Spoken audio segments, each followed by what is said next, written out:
How are you? Look at you. You got all dressed up. I did, literally, specifically for this. Don't tell anybody. Your hair is so long. It really is. This is Like like, like I can see it behind your head. yeah, it's tame. Look, I'll do a whole show for you. Oh my. Before I like styled it a little bit for this, it was an absolute mess. It's this Well, 17 has been fruitful. happy Tuesday. Happy Tuesday. Cheers. What are you drinking? One of my clients actually, Bullshine Distillery out of Baltimore. Nice. I've just got a regular old bullet bourbon, old fashioned here. Mm. Classic, can't go wrong. The last old fashioned I made was actually with rye. It's pretty damn good. Bullet rye. Bullet rye is very good. I don't mind. I can go back and forth between the two. No problem.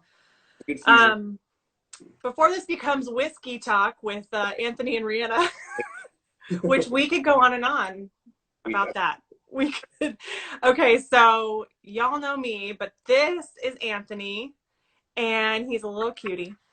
And I met Anthony as a photographer at an event with our amazing friend Angelica, and we became friends. And I was watching him on Instagram talk about what it was like to be self-employed small business owner right now, and I'm watching all the people that I know that are in my life, restaurant owners. Yesterday I was on here with Pete in Houston talking about he owns a bar and a restaurant and talking about what that means. And I thought of you because you have two businesses and both of them require being able to interact with people Yes, they do. only. You Yeah, can't offer drive-through services unfortunately not. for what you do. So, can you just share with my followers who don't know you a little bit about who you are and your businesses? Sure. So my name is Anthony Bolognese. I own both Capitol Hill Photo and Capitol Hill Clothiers. So primarily, I spend my time as an event photographer, shooting events for DC Modern Luxury, Washingtonian, a lot of the smaller entities, media entities around DC, as well as a lot of private companies. I also do a lot of lifestyle and fashion photography, which is how I know Rihanna and Angelica and a lot of other people in our circles. That was kind of the first business that I started in DC, and then in conjunction with Robert Ordway, who works in the Senate full time. I also own Capitol Hill Clothiers. We offer custom made suits, shirts, pants, skirts, overcoats, pretty much everything you can think of for both men and women throughout the DMV. So yeah, both very involved with other people, businesses. Events have slowed to zero, legally speaking. Yes. Um, so that's pretty much nixed that. And then the only customers that have really not been affected on the clothing end of this of ours have been customers that have already gotten their measurements done. So we can't onboard any new customers because I can't go do measurements on a new person. So the customers that have already been fitted and have their fit profiles already set up with us, they can order whatever they'd like. But the issue with that is everyone else has their own issues going on with their finances and their job situation, so nobody really wants to be spending money on what is considered a luxury item at this moment. And I think you shared, I think I saw the news break through your sharing about DC halting rent. So they did a rent freeze, which is a very misleading. Yes. Explain that to everyone. So a rent freeze only means that landlords and management companies cannot raise rent. Mm. So if that's a good thing for people who are around this time renewing their leases or their Yes. whatever, nobody can increase the cost of rent at this time, but everything is still owed. So it's up to the individual property owners and managers to offer deferments if that's something that they are willing to do. And a lot of the better people are willing to do that at no interest given the circumstances, but Yeah. that's not the case for a lot of people. And I feel like after this is all over, the deferments will all be, you know, after that freeze is over, the stuff will go up after the fact, just to try to recoup those losses from the landlords who should have prepared for this, honestly. Yes. So how has this really affected you? I mean, I know you talked about how you basically do event photography, so that's not something that can be done. I'm sure you have had a lot of cancellations. How far out are you already getting people canceling? So the cancel, I mean, I don't really do that many events Okay. booked out super Too far, far. Okay. but I am getting requests at the moment for events in like August and September, which is Oh, further out than I'm used to getting event requests for. You know, a lot of the events, specifically in the corporate world around DC, don't tend to book months or months in advance, like weddings. I know the hmm wedding for they're still getting bookings for a couple years down the road, so their actual cash flow is doing fine. It's the weddings that are happening now that are kind of hurting them because they're getting to that crossroads where, like, extraneous circumstances, these weddings are being canceled or moved, and they're being asked for the deposits back, and it's in the contract. You can't really get that back. Uh, no. this is a lot of changes of heart that have been happening, a lot of tension in that community. But as far as the event stuff, I mean, it's kind of the necessary evil to just, all right, well, this event's not really happening anymore. Just take it as credit. You know, this event will happen at some point. So whenever it does, just let me know. I'll get it on the calendar and we'll just proceed like nothing happened. Okay. So that's at least been a plus. I haven't had to refund anybody Okay. That's for good. deposits or anything like that. And even with some of the monthly retained clients that I have, I've set it up so that we just, the invoices keep going out, they keep getting paid, and then at the end of the contract, I will tack on X amount of months, given as long as this goes on. I'll So just from your experience personally, it's been your clients have been very considerate. Mhm. That's good. And I know that I'm very lucky in that because not everyone's clients will be that considerate or have been that considerate. I And know a and lot I of know that the photography world can be small. I know you guys talk. I know you guys it's very much a community as far as I can tell. Mhm. Obviously there's some competition, but especially here in DC, I feel like there's a lot of community surrounding influencers and photographers and event people. And I'm hoping that works for the positive for us. Definitely. And I feel like, I mean, everyone is going through this together, and that's kind of the silver lining here. Like, it's not like this is happening just to Virginia, and then DC and Maryland can just laugh at us. It's No. a lot of different, ways to look at it, and Yeah. everybody dealing with the same thing. So everyone's kind of put on hold right now. Nobody's thriving, especially in this Yeah. community. So I mean, there are people that can survive off of their savings and still have contracts and stuff in the works that can be done remotely that don't Yeah. require interaction. I know there are still people that are trying to do. There was actually a big controversy that happened on the Capital Area Photographers Facebook group. Um, there was this woman who was doing portrait session like Porch portrait sessions with a 300 millimeter lens, so she was able to shoot from like several yards away. But people are giving her a lot of shit for that, just because like you're still prioritizing your business and like you're only donating 25% of these proceeds to research and blah blah blah. Like, that's capitalism. Do you You see have my face right now? Yeah, I'm like, wait, keyword donation. yeah. It's not a required fee. And what is it any business of yours? What they're Like, doing. some news Sounds outlets like you're just mad that she's creative. exactly, and then like the big issue that all the rest of the photographers seem to have with it is that like, oh, you're not abiding by like quarantine or like Virginia's lockdown laws. Like, photographers aren't essential businesses. You should be shut down for operating your business. I'm like, okay. Yeah, police that, I guess. Are you going to police it? Who's going to police it? But I believe there's also a difference between someone who's operating out of a studio. Like, if I had a studio and Yes. I had came to me and was all in this building, that would be one thing. Yeah. But if I'm going to someone's house to take pictures of them on their porch because they want it, I don't And cross. actually, that is kind of a movement that I've noticed with several of my friends doing front porch photography, where the photographers drive up and they do a Right. quick little mini, yeah.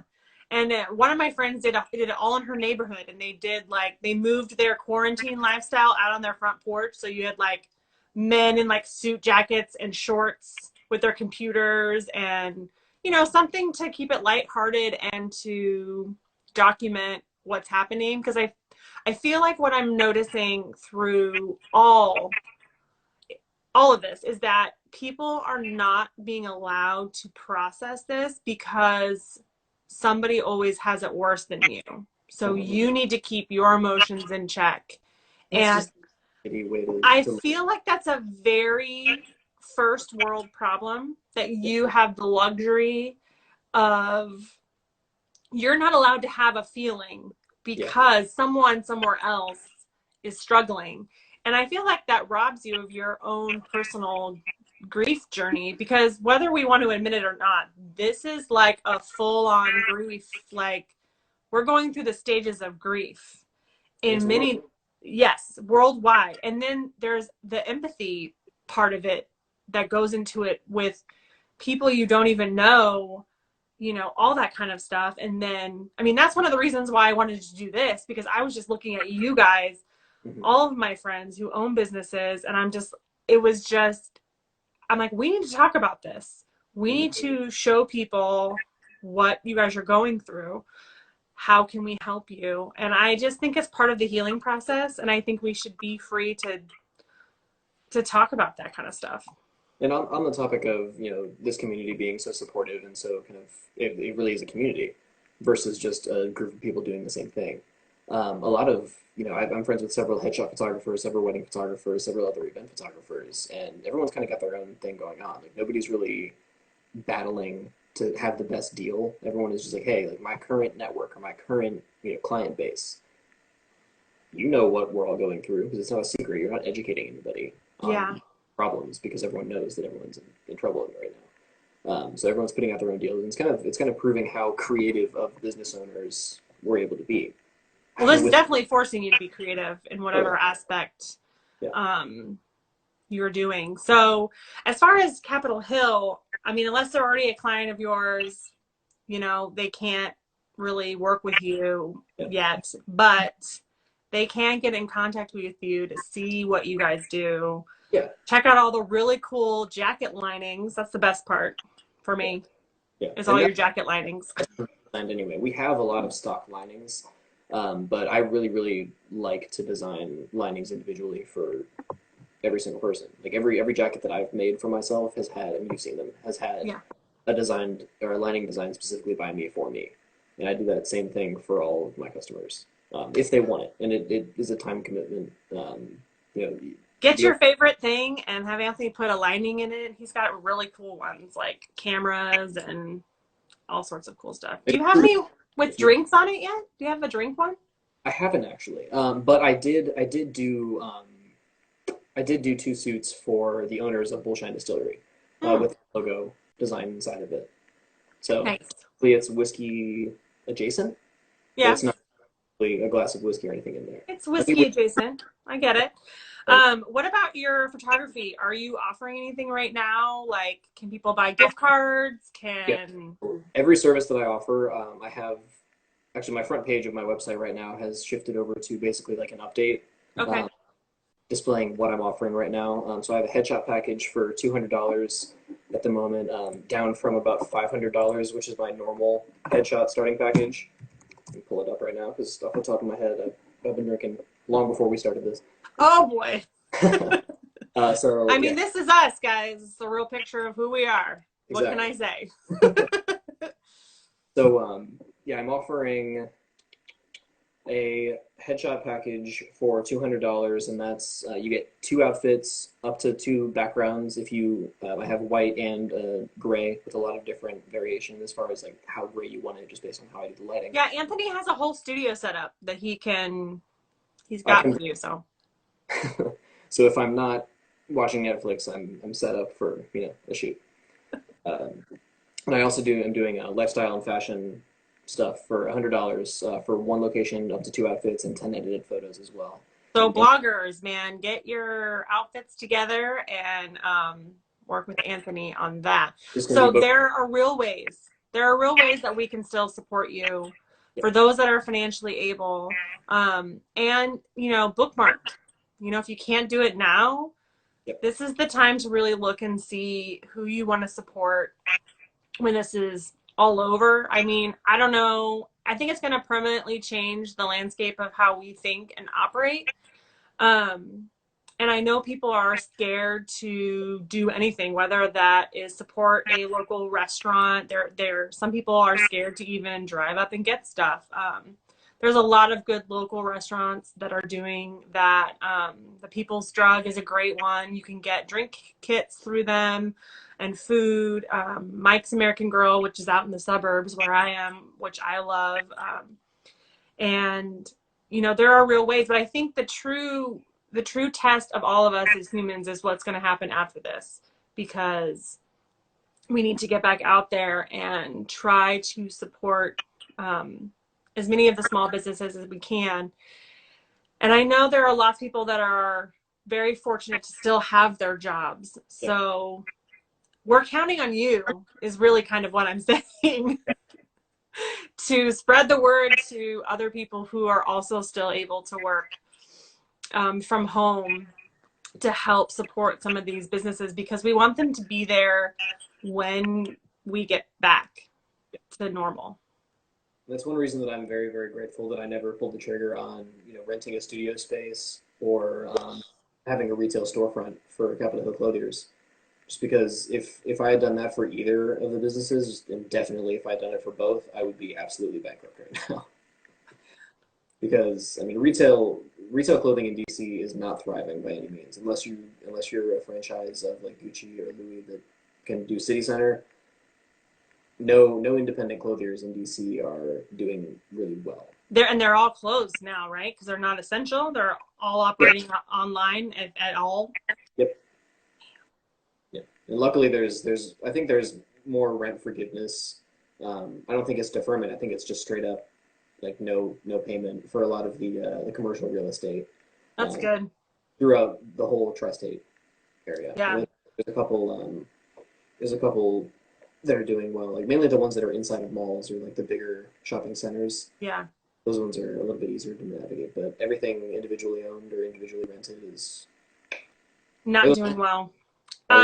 Some of the ones that I'm worried about are these really small businesses like you that have opted for brick and mortar salons and nail studios. A lot of the Asian food places who were, frankly, just freaking railroaded. I'm going to be honest. Yeah, they were. They were treated horribly before we were even being sheltered in place. Yeah. Based on racism. Exactly. I worked with, or I helped promote an amazing food blogger in Houston who was doing a whole campaign with a hashtag, Chinatown is safe. And there's a whole huge Chinatown district in Houston that has some of the most amazing food. And every day she would go and sit in the restaurants and do a hashtag and to support them. And a lot of those ones are not able to even do drive-through. Like they've already closed up at this point. Yeah, so a restaurant, actually a Thai restaurant, one street over from me, that is absolutely amazing. They have fantastic sushi happy hour every weekday, and they're still they're still open. They're still doing awesome grease and stuff like that. So I definitely try to support them just because one, I love sushi. Two, I love that it's super local. I can walk over to it, and yeah, I know that there are a lot of either misinformed or just ignorant people. Yeah. And people are definitely scared, but I think situations like this really show who you really are. And I really hope as Americans in general that we can support businesses like that and support small businesses to help get everybody through that. Because frankly, at the end of the day, it benefits us, those of us who are customers of yours, to keep you guys around, because eventually we'll want you back. Yeah. And if you're not here, then I don't know what we're gonna do.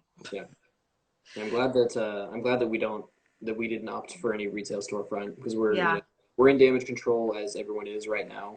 Just trying to figure out the promotions and deals and marketing to try to keep operating, but it's only detrimental in the immediate cash flow sense and not the long-term survival sense, and that's something I'm grateful for. Because I know I'm hoping that a lot of businesses are kind of in that same sort of position where for the now it's horrible, but for the long term they're still doing okay. Yeah, and luckily the resources in mainly that I've seen, at least from the resources that I'm attached to, the Custom Tailor and Designer Association, based out of New York, has put out a lot of resources to help out the fashion world. That's awesome. Them, as well as Fashion Frameworks, have both put out a lot of webinars with industry leaders just talking about damage control for not specifically situations in the pandemic realm, but in just big industry changing or industry halting situations. So, sharing their experience from, after Hurricane Katrina, like for businesses that were based in, the Gulf area.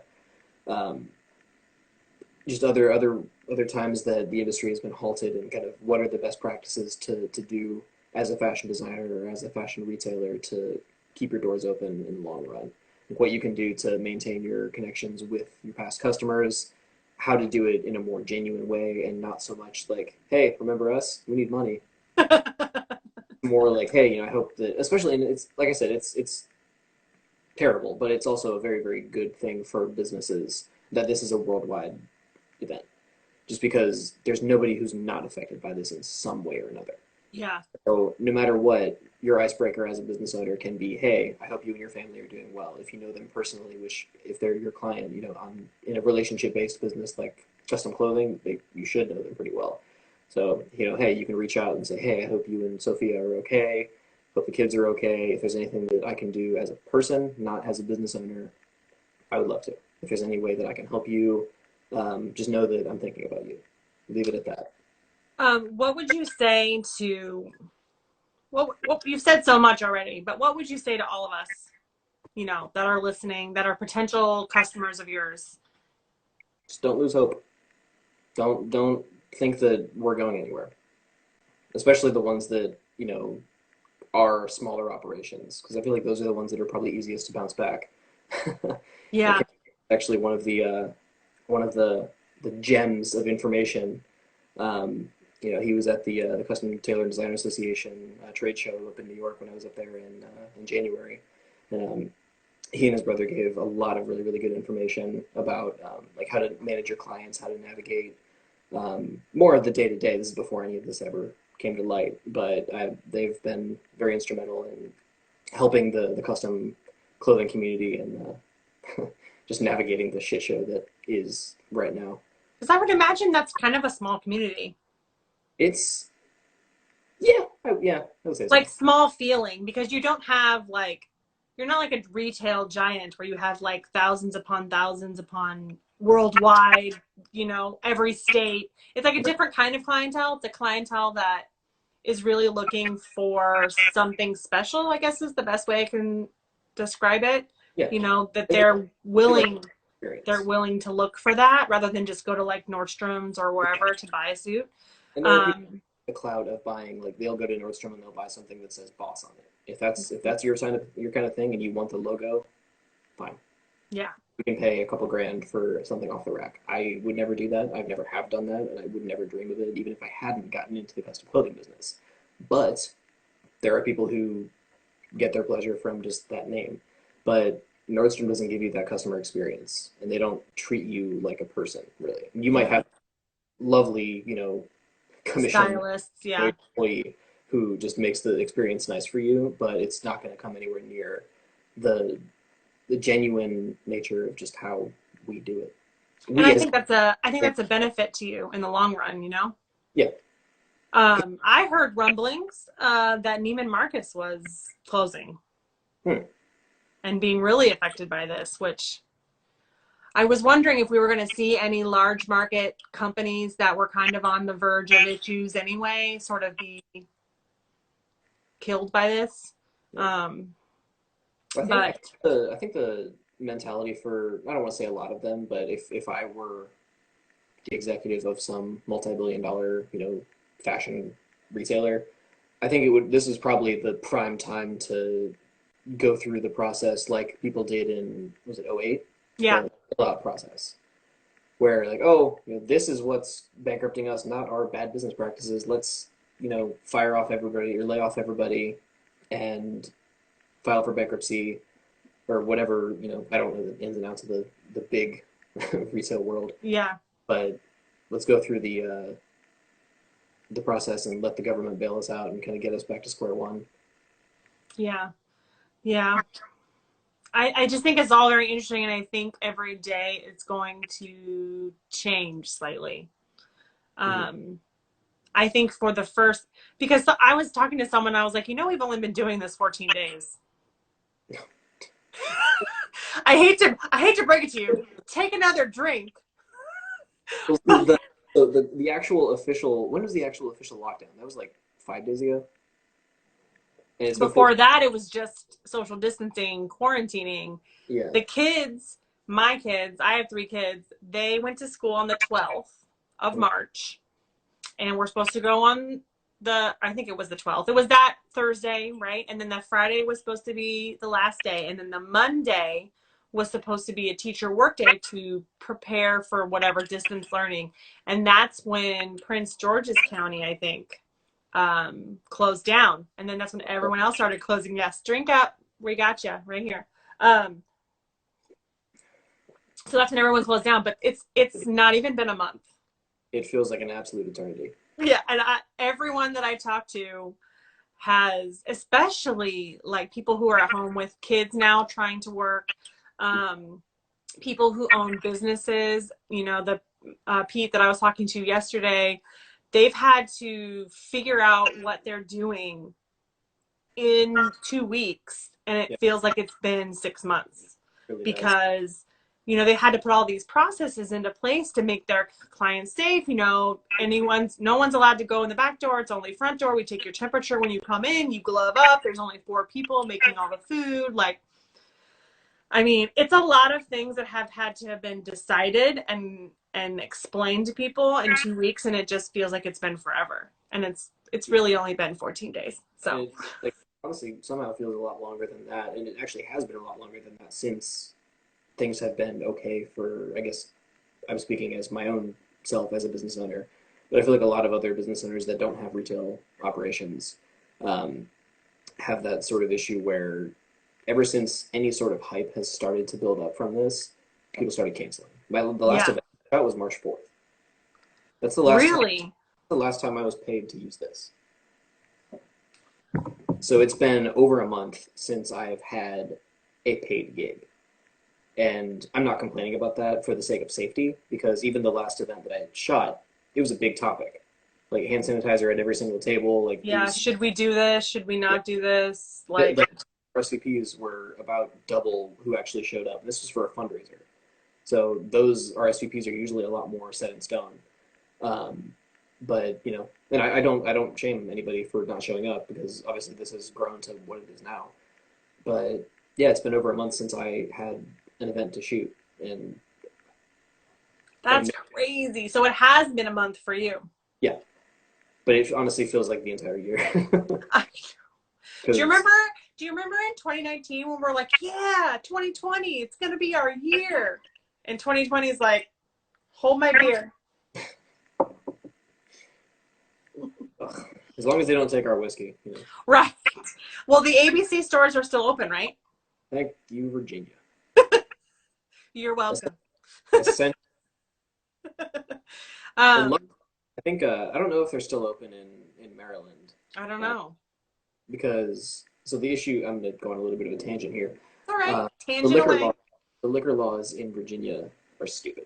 I Well, hate you're talking to a California girl who could just roll up to any old grocery store and buy my scotch. yeah. Can't do that here. Nope. Sometimes I can't even get wine in a Yeah, store. yeah, Virginia is. I mean, I speak with Virginia in mind just because I live here, but Yes. controlled county or state, no. It's stupid, it's bureaucratic, dumb. Just give me my alcohol. But the whiskey that I'm drinking right now, they're based out of Baltimore, and the only county in Maryland that is controlled is Montgomery County, which has Silver Spring, Frederick, all that all that area, and this distillery was approved to sell in those, but Virginia is statewide. So if you want to get into Virginia, you have to, in their eyes, be good enough to occupy the entire state, and they really prefer to support only Virginia-based smaller distilleries or breweries or anything like that. Yeah. So even though like the DMV is a pretty strong network, like we talk shit about Maryland drivers and DC drivers, whatever, but I mean, business community, it's whiskey. People are gonna drink. yeah. Well, I'm going to give a plug to um, Caboose They have one in Vienna and one in Mosaic, and they have a distillery. You can go get a growler. Settle Down Easy Brewing in Falls Church. You can go pick up a growler from them. Like companies like that, it's really hard because if they serve food, they're still allowed to be open, and also you can buy your liquor from them. If they're bar only, you'll appreciate this, and we're just going to continue on our tangent. I think in a couple weeks we should just hold a whiskey scotch hour with Rihanna and Anthony. Are you down? Okay. So this is how I knew it was bad. When I got an email from Jack Rose saying that they were selling their limited bottles from the wall, and I watched that bottle count go down, and I was like, this is when you know it's bad, because they were selling like Pappy flights, which they don't do that. Like, and it was all discounted. That's when I knew it was bad. That's when I wish I had saved up a little bit more before this. Because you mean you're not going to be like me and had to shell out way above sticker price when you won a Pappy lottery from a DC liquor store who shall remain nameless and way up to their price, but I totally paid it. Was it good? Yeah. There you go. And it was only the 10-year one. And I was like, this is so good. Imagine what the 15 or 20 tasted like. So I've drank a lot of scotch, and there's a lot, like, I like the peatier stuff. Not quite as peaty as, like, Lagavulin, which, as soon as I stopped that other live, I remembered the distillery name, Lagavulin Distillery. Oh, of course you did. It always happens that way. Oh, of course. Them, and then there's another one, I think it's a Russian distillery that I cannot for the life of me think of. But it's something. Russian scotch? Yeah. It's not legally scotch, but whatever. It's like Japanese whiskey and scotch, which is not either, but it's very good. Yeah. So those two taste like you're drinking a campfire. It's amazing. They're so smoky, and I love that. But sometimes. So my friend Lizzie from Houston. So we met in a bar. I'm going to talk about you just a second, Lizzie. You would love her. I was at my favorite bar the guy that I was talking to yesterday, Pete, Ready Room in DC. I'm not DC, Houston. And Lizzie was there, and Lizzie had stood up on a date, and I was there drinking for free because I was testing their new menu. And she just sat up next to me, and I was like, who are you? This is amazing. This is totally what I would do. So she's me in Houston. And so she joined us late and was like, why do I always see you when you're talking about liquor? I was like, well, you sorry, Mom. I know, right? I mean, I'm sad you were stood up, Lizzie, but I'm also super glad because I would never have met you. In a couple weeks, Anthony and I are going to have a Scotch talk with Anthony and Rihanna, because we were supposed to be talking about, important things like small businesses, but we sort of tangented off onto another thing. Small businesses are doing now. We're just drinking whiskey. When you find another kindred soul, you can't help it. Well, we should wrap it up, but thank you so much for coming on. Thank you for being a part of this. This will be in my feed, and then this is going to go on my Facebook, and it's going to go on my YouTube. And I just want to keep this a part of the conversation. You can go find my video from yesterday with a restaurant and bar owner. I have a blogger coming on. Angelica's going to come on with me, Anthony, and talk. Rosanna from DC Style Factory is going to come on, and a couple other places, kind of all different facets of small business to really talk about what this is like for them. Because I feel like social media is really saturated with what's going on with everybody. Like someone like me who doesn't own a business, which is an important story, but I think the only story we're really hearing about people like you is what we're hearing in the news. And it's very much just like, don't open, close your doors. We don't care about you, pay your rent. You know what I mean? So I think I think these kinds of conversations are really important. And it was really something that was put on my heart to share. And so I hope everyone enjoys that. And catch our Scotch Talk next Mm. week. I'm gonna have to go buy some more Highland Park 18. I do like a Highland Park. I would.